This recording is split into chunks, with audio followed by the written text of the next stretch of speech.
kekuatan pemodal yang misalnya melobi pihak pemerintah untuk membuka keran ekspor karena sebenarnya kalau alasannya untuk pembersihan laut itu sangat tidak masuk akal karena kalau KKP mengklaim ada 24 miliar kubik sedimentasi yang dihasilkan oleh laut, kita juga mempertanyakan itu data dari mana dan kapan dirilis, oleh siapa yang melakukan penelitian tersebut.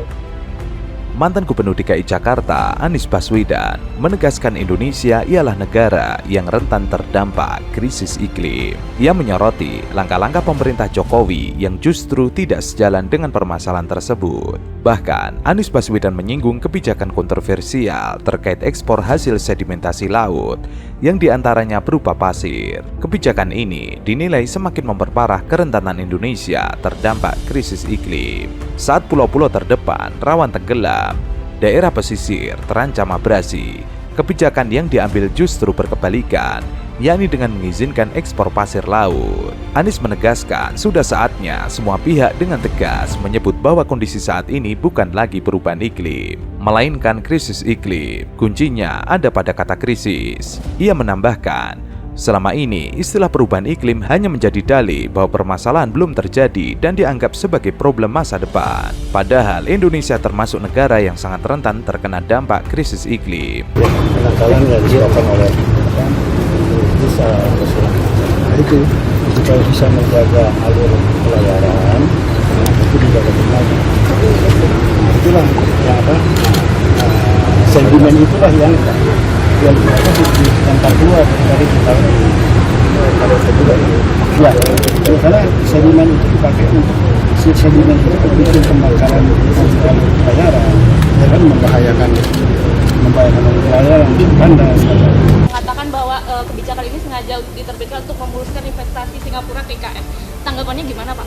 Tidak ada hubungannya. Ini sebetulnya yang di dalam Perpres itu adalah pasir sedimen yang mengganggu pelayaran, yang mengganggu juga terumbu karang. Maksud arahnya ini rapat sudah lama sekali, bolak-balik masih, karena nanti arahnya ke situ. Anies mengakui beragam komitmen penyelesaian krisis iklim sudah dibuat dengan target tinggi. Namun, percepatannya belum setinggi yang diharapkan. Berdasarkan Environmental Performance Index, Indonesia berada di klasemen bawah posisi 164 dari 180 negara. Angka itu tidak hanya mencerminkan performa yang rendah, tetapi menjadi cermin buram bahwa penyelenggaraan negara belum memprioritaskan dan menghadirkan kualitas hidup yang baik bagi warga negaranya. Pak Doni Mas Doni mengatakan wah sampai jual negara, enggak lah, masa sih? Yang pasti reklamasi, ada permintaan reklamasi. Ya, di Surabaya ada permintaan reklamasi, di IKN ada permintaan reklamasi. Ngambil pasirnya dari mana? Ngambil buat reklamasi dari mana? Mindahin pulau nggak boleh, boleh, tapi dari sedimentasi. Untuk menyatakan itu apa? Dibuatlah PP ini. Lalu kemudian di mana sedimentasi itu? Kita bentuk tim kajian. Permintaan ekspor selama itu betul-betul adalah hasil sedimentasi. Dan hasil sedimentasi itu yang menentukan, tadi saya sudah minta salah satunya adalah tim Greenpeace, tim lingkungan ya, lembaga lingkungan LSM. Kalau dia mengatakan ini benar-benar hasil sedimentasi, boleh aja penggunaannya, boleh dalam negeri, boleh keluar negeri, nggak apa-apa selama dia bayarnya mahal. Kok yang untung Johor melulu, ya kan? Yang Johor ngambilnya dari mana? Jangan-jangan ngambilnya dari kita juga. Sebelumnya, Presiden Jokowi menaikkan peraturan pemerintah nomor 26 tahun 2023 tentang pengelolaan hasil sedimen laut. PP membuka peluang pasir laut menjadi komoditas ekspor. Menteri Kelautan dan Perikanan, Sakti Wahyu Trenggono mengaku, selama ini penambangan pasir laut tidak diatur. Karenanya, potensi pendapatan negara hilang dan penambangan dilakukan secara liar, sehingga pulau menjadi hilang karena pengurukan sebebas-bebasnya. Melalui PP ini, pemerintah ingin mengatur agar pemanfaatan pasir laut ini dapat digunakan secara tepat.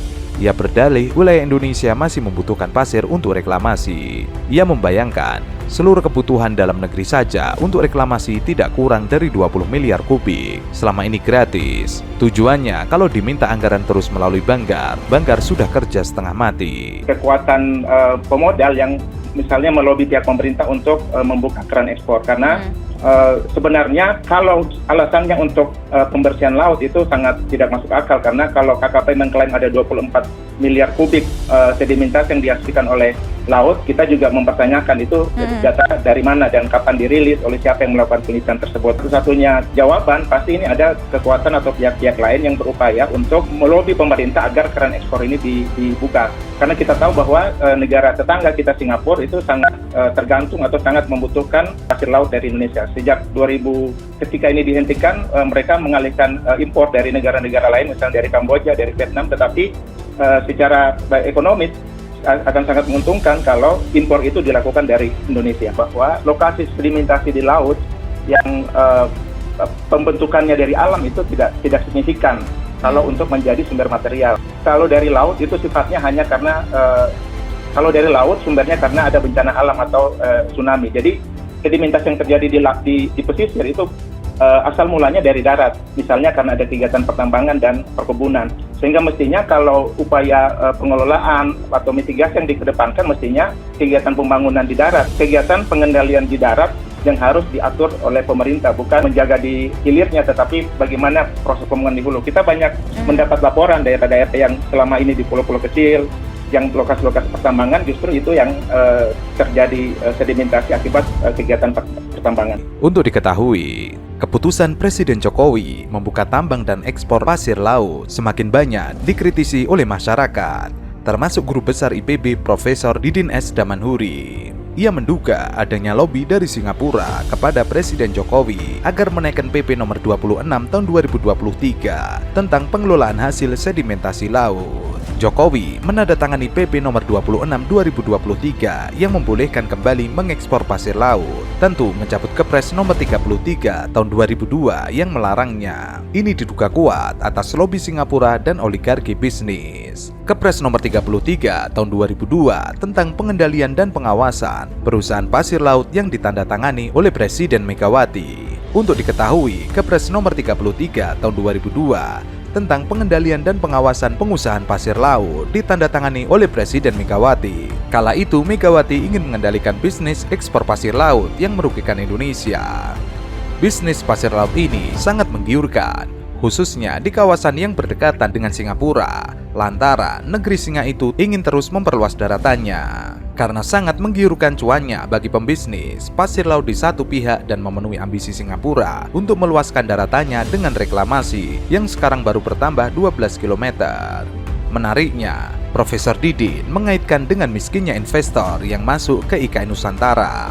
Bisa jadi langkah Jokowi ini bertujuan untuk mengundang investasi dari Singapura.